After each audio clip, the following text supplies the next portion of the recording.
This podcast contains adult themes and graphic violence. Listener discretion is advised. A commercial-free version of this podcast is available on Patreon for $1 per month. Patreon.com/Beyond Contempt podcast. I'm Renee, and this is Beyond Contempt True Crime.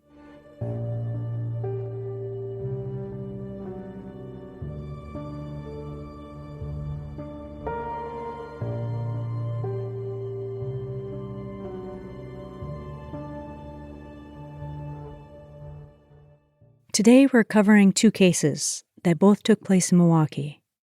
The victims and perpetrators were all juveniles. The first case was a suggestion from a listener who had a connection to the victim. And as always, if you have case suggestions, reach out to me via my website or social media. So the victim and the assailants all attended Pulaski High School, which initially confused me. The only Pulaski school I'm familiar with is next door to Green Bay. Turns out there's another Pulaski High School in Milwaukee. It's formerly known as Casimir Pulaski High School and is on Milwaukee's south side on West Oklahoma Ave. It was hard finding substantial material on either case, but I still wanted to cover them. Some of the research came from court documents, and I even dug deep into the newspaper archives. There wasn't much available. There were bigger cases taking up the media's capacity. The Monfiles case overshadowed other crime-related news and was next to almost every newspaper article I read about the first case in today's episode. In the second case, the perpetrator's childhood was so awful. I don't recall ever hearing of an upbringing that was worse than this. Some of the through lines that tie these cases together, beyond geography, are: what length of punishment is appropriate for juveniles who commit heinous crimes? How much does a history of childhood abuse inform the crime? How do you determine which juveniles are not beyond redemption? And how do you balance this while keeping the victim in the center of the picture? For the first case, these issues are more of a mild distraction. And for the second, they are front and center. Either way, both cases are newsworthy and deserve to be highlighted. You're listening to episode 75, Charlene Dvorak and Garland Hampton. On Friday, May 14th, 1993, at 1 p.m., 15-year-old Charlene Dvorak was found in a secluded municipal park by a railroad trestle and was approximately 1 mile from the high school she attended.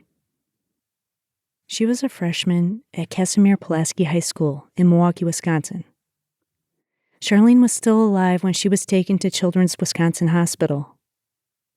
She died 2 days later, on Sunday, May 16th, 1993. The medical examiner noted she had neck and head trauma and a fractured skull. There was bruising on both her body and face. Police immediately took action and searched the surrounding area. Locals were worried that a child predator or molester was roaming their neighborhood, since there was evidence of an attempted sexual assault. It only took a few days for law enforcement to solve the case. In a math class at Pulaski High School, a student named Mark Ray bragged about harming Charlene. The boy was joking around and calmly told one of his classmates how he killed her. This lead was brought to the police, and by Thursday, May 20th, 1993, law enforcement, led by Police Chief Philip Ariola, had 2 Pulaski students in custody. He assured the public that the 2 boys were 100% responsible for Charlene's death, and there were no other suspects on the loose. The second boy's name was David Newbury. Newbury hung around the park with a group of other people when Charlene was found, and the police began their investigation into the crime. Witnesses thought he was acting strangely at the crime scene and reported seeing scratches on his face. He was also limping, as if he had been freshly injured. Newbury was the type of kid who often cut class and kept to himself. Investigators interviewed all the potential witnesses, including Newbury, who eventually turned out to be one of the perpetrators. On the same day as the arrests, they held a private memorial service for Charlene Dvorak. Charlene's mother, Marilyn, had never heard the names Mark Ray or David Newbury, prior to their arrests, and didn't believe they were friends with their daughter. Law enforcement looked into the background of the 16-year-old boys that were in custody, and they had only mildly tussled with the juvenile justice system. Ray was facing a hearing scheduled for an unrelated weapons charge. When investigators arrested him, he had a 23-inch club along with brass knuckles that were tucked away in his pocket. The boy had been accused of theft in 1991 when stereo equipment went missing from a residential home. The case was dismissed, so he had nothing else on his criminal record. In 1989, Newbury was accused of stealing a vehicle, but they did not prosecute the case. He was in a foster home in 1991, where he admitted to stealing a lot of bikes. In July 1993, they charged the boys with first-degree intentional homicide and second-degree sexual assault. At age 16, they were both waived into adult court. In varying degrees, Newbury and Ray both confessed to the crime, so investigators were confident that they understood what happened to Charlene on the day she was murdered. Newbury and Ray skipped out of their classes at Pulaski High School and were hanging out on the railroad bridge. Charlene also skipped out of school that day and was walking past them. She was involved in a verbal altercation with the two boys, which ended in explicatives.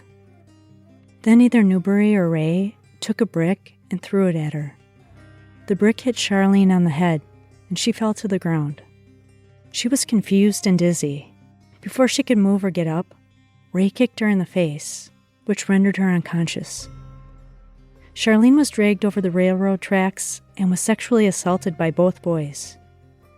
DNA was found under her fingernails, so she fought them during the attack. After the sexual assault, they hit Charlene with a board. She was still alive when she was found. Charlene had only been at Pulaski High School just 30 minutes prior to the attack. When Ray and Newbury were separately questioned, they pointed the finger at each other. Ray initially gave law enforcement a few different alibis that could not be confirmed because there was no alibi. He eventually confessed, but minimized his role in the crime. Ray had also written a story about killing someone a month and a half before he killed Charlene, and per his psychological profile, law enforcement believed he was capable of carrying out the crime. Newbury also confessed to the murder. Their confessions, when woven together, ultimately confirmed all the details of the crime.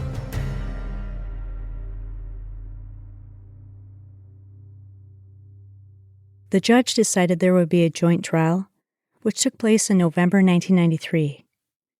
The municipal park where Charlene was killed was secluded, but was not entirely isolated. An employee of a nearby shop testified that he heard Charlene screaming on the day they attacked her.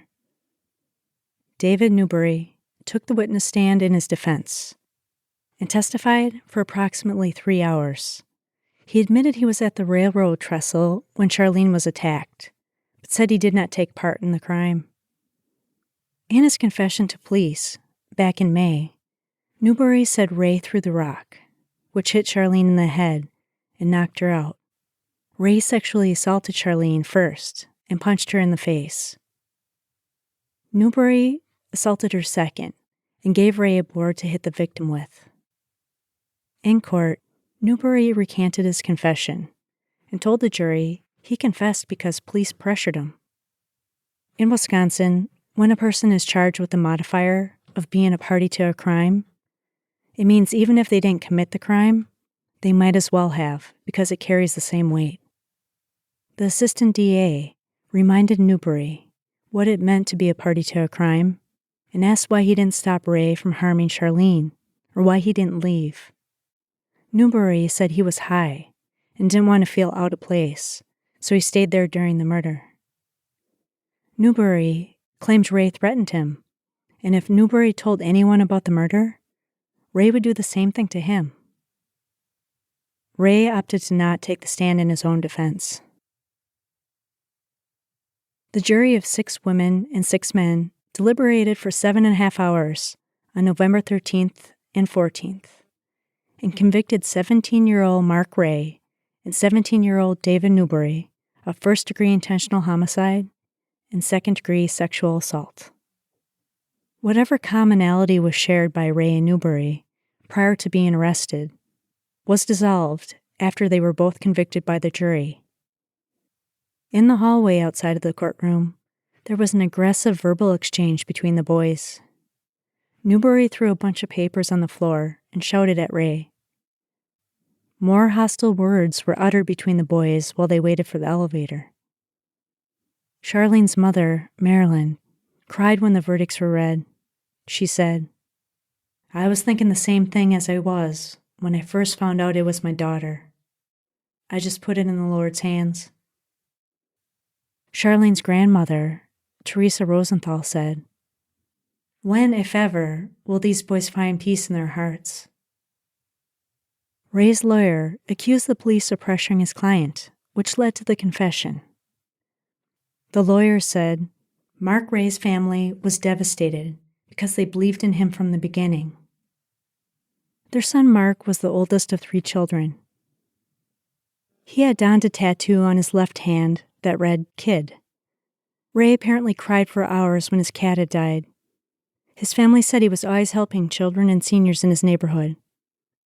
It was reported that Ray's IQ was less than 80, which was considered low. He could not read or tell time. Even though he was young, Ray had a history of abusing drugs and alcohol. Newbury's family was noticeably absent during the trial. The lawyer said the family had not been in contact with him at all. The defense asked the judge for a straight life sentence, where parole eligibility would have started after 13 years served. Judge Jeffrey Wagner called Ray the epitome of evil and said he lacked a heart, morals, a conscience, or a soul. The judge wanted Ray to be in prison so long that he would be too weak to throw a rock or swing a board at anyone. On December 14th, 1993, they sentenced Mark Ray to life in prison for Charlene's murder, and he would not be eligible for parole until 2065, when he was nearly 90 years old. He received an additional 10 years for the sexual assault, which would be served concurrently. The judge had given Ray a sentence that was longer than what the assistant DA had even recommended. The ADA called this crime absolutely savage and animalistic. Ray lacked an emotional response during sentencing. He told the judge, "I do not feel sorry for the Dvorak family, and I continue to maintain my innocence." On December 17th, 1993, Newbury was sentenced to life in prison, with his first parole eligibility in 2040.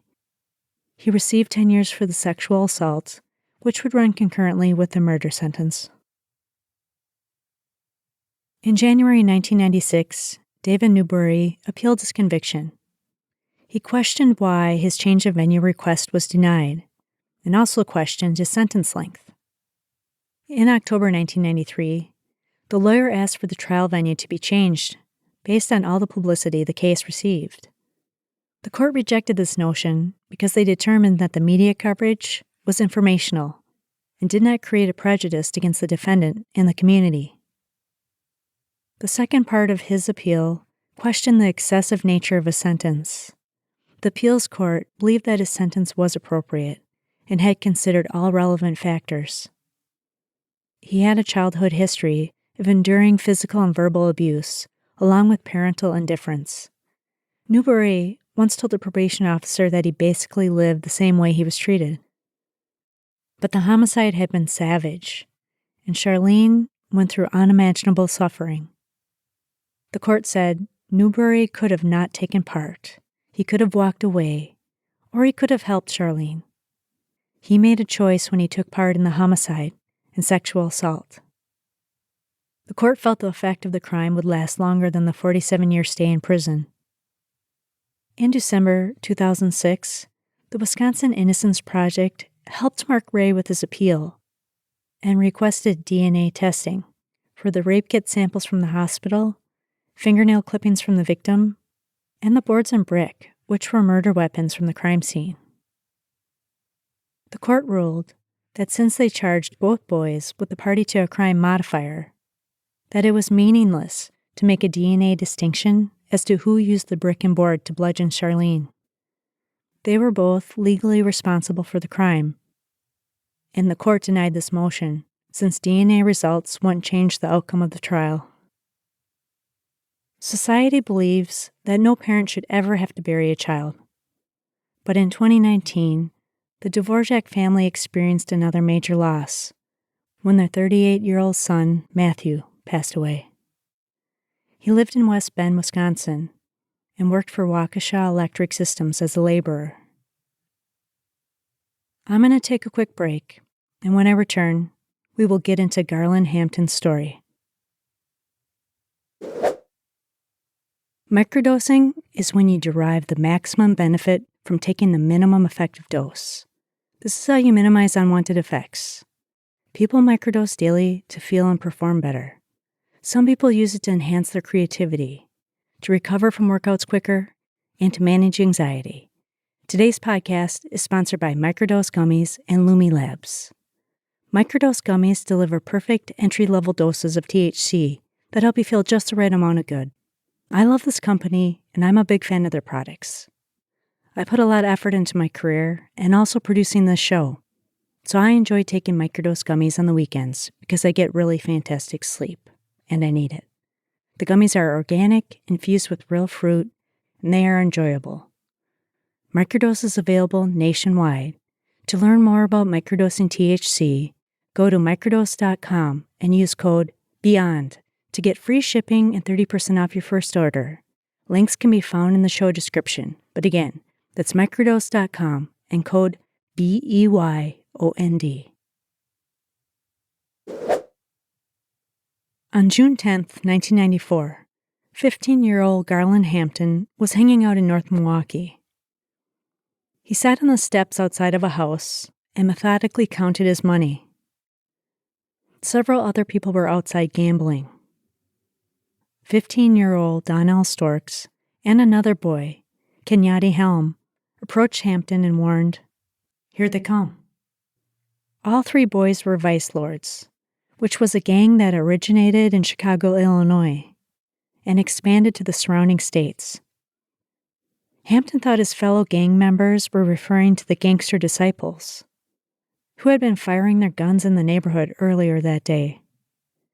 The gangster disciples were formed in the late 1960s and spread across many Midwestern and Southeastern cities, including Chicago, Minneapolis, Detroit, Kansas City, Cincinnati, Memphis, and of course Milwaukee.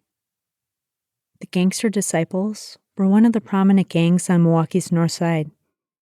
Garland Hampton ran to the back of the house as he watched a car roll down the street. Storks and Helm waved their handguns.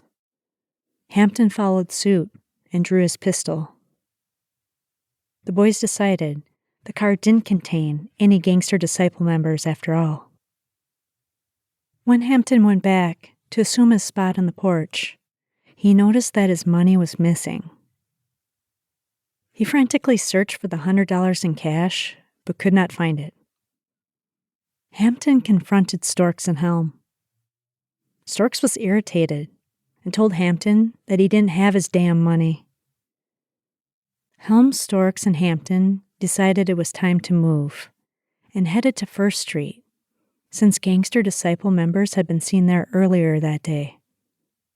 The argument between Hampton and Storks over the missing money continued. The gun in Storks' hand didn't go unnoticed by Hampton. Storks gestured wildly with his hands as he argued with his gun being pointed in all directions. Hampton pulled out his 9mm and shot Donnell Storks twice in the head. The shots were fired at point-blank range, and Donnell died immediately. In Wisconsin, 17-year-olds are automatically tried as adults. 15-year-old kids can be waived into adult court. Sometimes, 14-year-olds are tried as adults in extreme cases. At age 15, Garland Hampton was arrested for homicide, and they waived him into adult court. In the courtroom, the defense said Garland Hampton feared Donnell Storks and thought he was going to die if he didn't take action. They were going to convince the jury that murder was committed as an act of self-defense. The defense attorney went through a timeline of the trauma and adverse childhood events experienced by Hampton. It would be fair to say that Garland Hampton's family specialized in creating traumatic experiences for everyone connected to them. Garland was conceived through rape and never met his father. He too was raped by his cousin as a young child.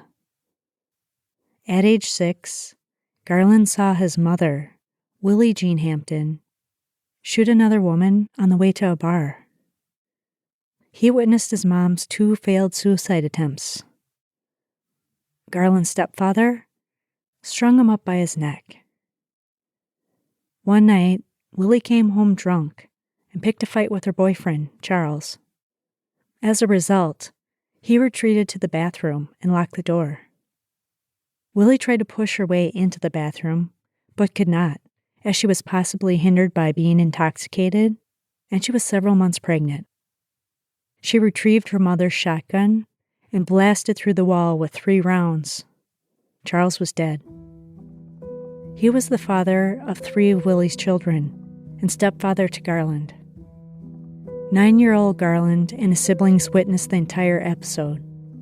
Garland hid behind a washing machine so his mother wouldn't see him and kill him as well. He was present when his aunt, Melissa Collins, stabbed her son with a fork. That same aunt tried to harm Garland by giving him rat poison, and she also attacked him with razor blades. Garland's grandmother was his official guardian, and she told him she shot and killed 2 people.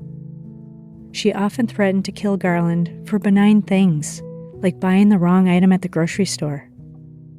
Grandma held a gun to Garland's head when he didn't clean his room. She picked up a sawed-off shotgun and threatened to blow his brains out.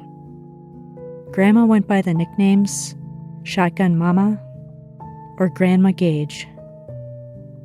She also gave Garland's sister 2nd-degree burns on her hands. Grandma and Mom routinely beat Garland, and he went to the emergency room several times for those injuries. His friend group experienced similar severe traumas, and the boys bonded over their shared backgrounds. At age 11, Garland and his friends joined a gang. Unsurprisingly, Garland never blended in at school and was always involved in a fight or altercation. A Milwaukee County social worker told Garland that they received more calls from his house than anyone else in the county. The judge would allow none of these events into the courtroom and said the defense had not shown the connection between Hampton's past and the murder he committed, which was required for Wisconsin self-defense law. Hampton's lawyer convinced the judge to allow other gang-related violent events from his life. Hampton was shot in front of his grandmother's house. When he first heard the shots, he ran into the alley, and one shooter followed him. The garbage cans that were near him were struck with gunfire. Another time, a car drove up next to Garland, and he heard gunshots. He thought they had shot him. His life at age 15 had been a full immersion in gang gun culture with a constant worry about being shot. At trial, Garland Hampton took the stand in his own self-defense. The prosecution started asking questions. "You were so cold about this, Mr. Hampton, that after you shot and killed Mr. Storks, you went and told his sister that you had found him dead, didn't you?" "Yes." "You didn't tell her that you killed him, did you?" "No."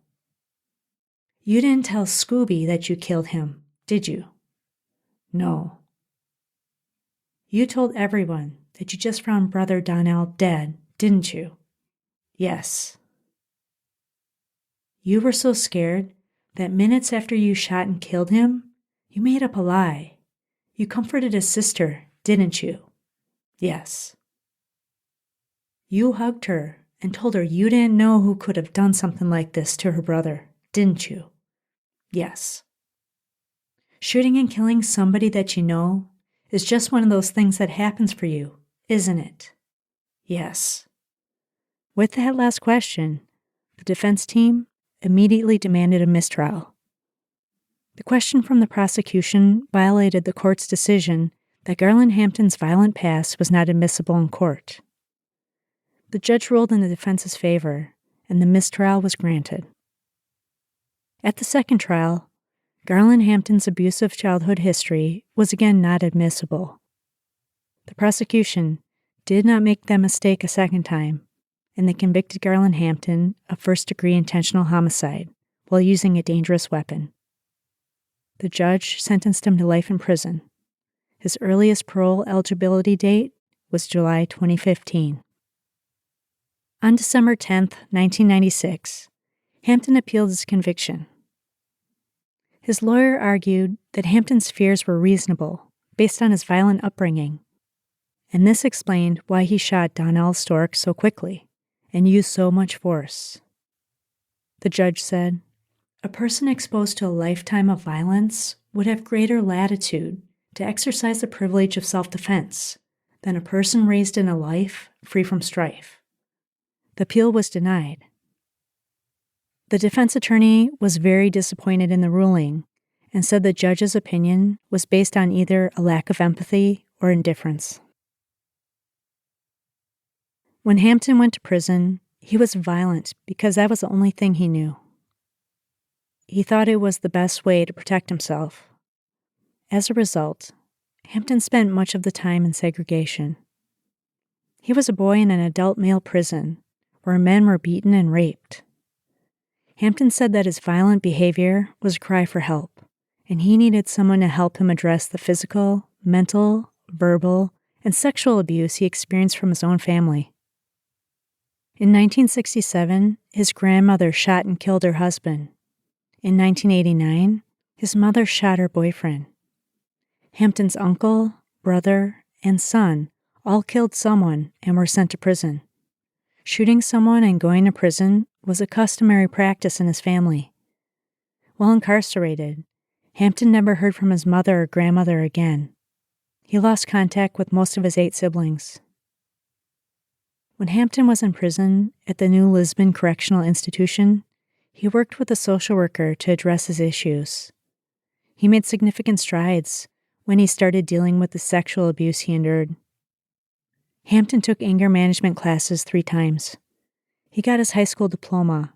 He took part in self-help programs and took vocational classes on forklift driving and electrical work. Hampton took a job at the Career Center and helped inmates craft letters to potential employers. It was an excellent skill to have and would likely benefit him once they released him. Hampton was also a GED tutor and specialized in teaching math. Ultimately, Hampton disavowed the vice lords and left gang culture behind him. In 2000, a Wisconsin truth in sentencing law had been passed that eliminated parole eligibility for anyone who committed a felony and was sentenced to at least 1 year in prison, meaning they would need to serve their full sentence. Had Garland Hampton committed the same crime a few years later, he would have likely been on the hook for more time. But after serving 25 years in prison, they paroled Garland Hampton. He made the most of his newfound freedom and founded an organization called STAND, or Standing Tough Against Negative Decisions.